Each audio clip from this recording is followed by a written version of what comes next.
Olá, minha irmã! Seja bem-vinda a mais um episódio do quadro Mentiras do Narcisismo Espiritual, onde desmascaramos o uso distorcido da Bíblia por parte do abusador para controlar, silenciar e aprisionar emocional e espiritualmente suas vítimas.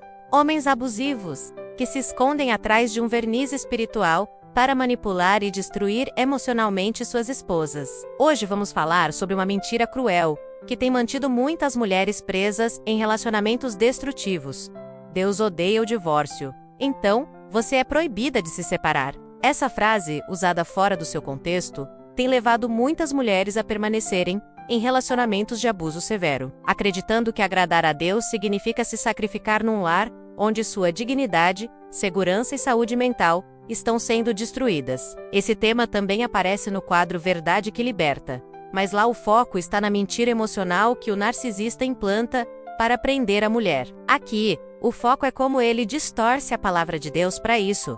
Ouça os 2 episódios, eles se complementam. A mentira distorcida. Muitas mulheres cristãs escutam repetidamente: Deus odeia o divórcio, então você precisa suportar seu casamento, por mais difícil que seja. É isso que ele espera de você. Essa frase, repetida por narcisistas, líderes religiosos cúmplices ou mal informados, carrega uma condenação sem misericórdia e isola completamente o contexto bíblico e a justiça de Deus. Esse uso de Malaquias 2:16 serve para criar uma prisão espiritual. A mulher passa a acreditar que sua dor não importa, que Deus prefere que ela permaneça sofrendo e em perigo, apenas para manter uma aliança que o próprio agressor já quebrou com sua violência. O que realmente diz Malaquias 2:16? Pois eu odeio o divórcio, diz o Senhor Deus de Israel, e aquele que cobre de violência suas vestes, diz o Senhor dos Exércitos. Portanto, cuidai de vós mesmos, e não sejais infiéis. Malaquias 2:16. O contexto mostra que Deus está repreendendo os maridos israelitas, que estavam traindo e abandonando suas esposas fiéis para casar com mulheres estrangeiras. Era uma denúncia contra o abandono, a infidelidade e a injustiça. Veja, o mesmo versículo que diz que Deus odeia o divórcio, também diz que ele odeia a violência. Portanto, usar esse texto para manter uma mulher em situação de abuso é uma perversão da palavra de Deus. Como o narcisista espiritual usa essa mentira. O narcisista, especialmente quando tem aparência religiosa, costuma usar textos fora do contexto para manipular. Ele não se arrepende de seus pecados, mas exige fidelidade cega da vítima. Ele exige que você permaneça sob a opressão. Mesmo quando ele vive como um homem ímpio, um homem abusivo e violento, ele se faz de justo e fiel, enquanto destrói emocional, espiritual e fisicamente a mulher ao seu lado. A manipulação espiritual aprofunda a dor.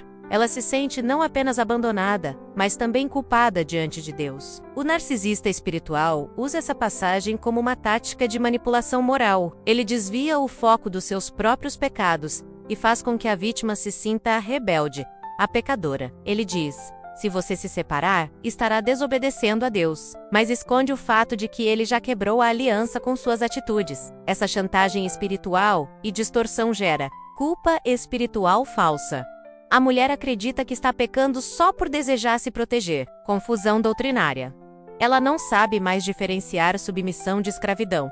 Causa paralisia emocional. Teme ser condenada por Deus se buscar socorro. Muitas mulheres chegam ao ponto de questionar sua própria salvação, porque não conseguem mais suportar o abuso e pensam que isso as torna indignas diante do Senhor. A verdade libertadora, à luz da Bíblia. A Bíblia nos apresenta um Deus que ama a justiça, que se importa com o oprimido e que não se cala diante da violência. O Senhor é refúgio para os oprimidos, uma torre segura na hora da adversidade. Livros que estão sendo levados para a morte, salva os que cambaleiam, tropeçando para a matança. Provérbios 2:4-11. Além disso, a aliança do casamento é quebrada pelo próprio abusador, quando ele age com violência, infidelidade, opressão e injustiça. Separar-se de um homem assim não é quebrar a aliança, é reconhecer que ele já a destruiu. Porém, se o marido não cristão ou a esposa não cristã quiser o divórcio, então, que se divorcie. Nesses casos, o marido cristão ou a esposa cristã está livre para fazer como quiser, pois Deus chamou vocês para viverem em paz. 1 Coríntios 7:15. Este versículo mostra claramente que Deus não nos chama para a servidão, mas para a paz. Você não é obrigada a permanecer em cativeiro espiritual por causa de uma interpretação distorcida da Bíblia. Princípios da aliança no casamento à luz da teologia reformada. A teologia reformada entende que o casamento é uma aliança, e não apenas um contrato civil. Mas toda aliança bíblica possui obrigações mútuas. Quando um dos cônjuges viola sistematicamente essa aliança com abuso, violência, abandono, infidelidade ou crueldade, ele já a quebrou diante de Deus. O divórcio, nesse caso, não é uma quebra da aliança, mas um reconhecimento de que ela já foi rompida por quem comete o mal. Segundo a teologia reformada, o divórcio não é ideal, mas pode ser legítimo em situações de pecado contínuo e impenitente. A separação pode ser um ato de preservação da vida, da fé, da integridade moral e da obediência a Deus. Mandamentos de Deus são princípios maiores, e a integridade da mulher está acima da instituição. É fundamental entender que os mandamentos de Deus não são compartimentos isolados, mas princípios que se interrelacionam. Por exemplo, o mandamento não matarás envolve muito mais do que não tirar a vida de alguém. Envolve preservar a vida, proteger, cuidar da integridade física e emocional. O mandamento de amar ao próximo como a si mesmo exige que a mulher não permita ser tratada como objeto ou escada para o ego do abusador. Assim, permanecer em um casamento onde há destruição emocional e espiritual não honra a Deus, pois fere os princípios de justiça, dignidade e verdade que ele instituiu. A vida da mulher, sua saúde emocional, espiritual e física estão incluídas nos princípios maiores da palavra. Esses valores não podem ser considerados inferiores à instituição do casamento. Se um casamento está sendo usado como instrumento de morte espiritual, emocional ou física, então o princípio da vida e da justiça deve prevalecer. Jesus Cristo veio libertar, não aprisionar. Jesus confrontou os líderes religiosos que colocavam o sábado acima da vida, e disse: "O sábado foi feito por causa do homem, e não o homem por causa do sábado." Nós podemos aplicar: o casamento foi feito por causa da bênção da família, e não a mulher para ser destruída por ele. Se você está em um casamento onde há abuso, desonra, traição, manipulação, controle ou agressão, você tem liberdade diante de Deus para se proteger, buscar ajuda, se afastar e até mesmo se divorciar. Pode ser uma expressão de obediência a Deus e não de rebeldia. Esse assunto foi tratado no quadro Verdade que Liberta, sob o ponto de vista da mentira emocional que o narcisista planta, que você precisa permanecer para provar seu valor espiritual. Lá exploramos o peso emocional. Aqui, expomos a distorção espiritual da Bíblia. Ouça os 2 episódios. Irmã, você não está quebrando uma aliança. Você está se livrando de um jugo de opressão que Deus nunca colocou sobre você. Deus odeia o divórcio? Sim.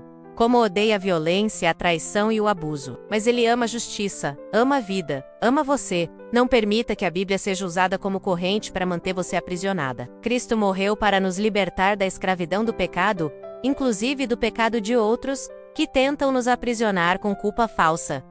Participe nos comentários. Se essa mensagem falou ao seu coração, conte nos comentários. Compartilhe sua experiência. Deixe sua dúvida, ou diga como essas verdades têm te ajudado a enxergar a luz de Cristo em meio às trevas do abuso. Sua partilha pode ser a resposta de oração de outra irmã. Vamos fazer uma oração final. Senhor, nós te pedimos que neste momento, Tu ilumines o entendimento da Tua filha que está ouvindo esta mensagem. Que caia por terra toda mentira espiritual usada contra ela. Que ela reconheça o Teu amor, a Tua justiça e a Tua vontade de paz. Livra-a, Senhor, do medo religioso, da culpa manipuladora, e dá-lhe coragem para buscar o Teu refúgio. Que ela experimente liberdade, cura e restauração. Senhor, Tu conheces cada coração ferido que me ouve agora. Tu vês as lágrimas escondidas, as culpas que pesam sem razão e o medo de Te desobedecer. Que Tua verdade lance fora toda mentira. Que o Teu Espírito traga clareza, coragem e consolo. Liberta, Senhor, toda mulher que foi presa por manipulações religiosas. Mostra a elas que Tu és o Deus da vida, da justiça e da verdade, e que não as chamas para a destruição, mas para a liberdade em Cristo. Em nome de Jesus. Amém.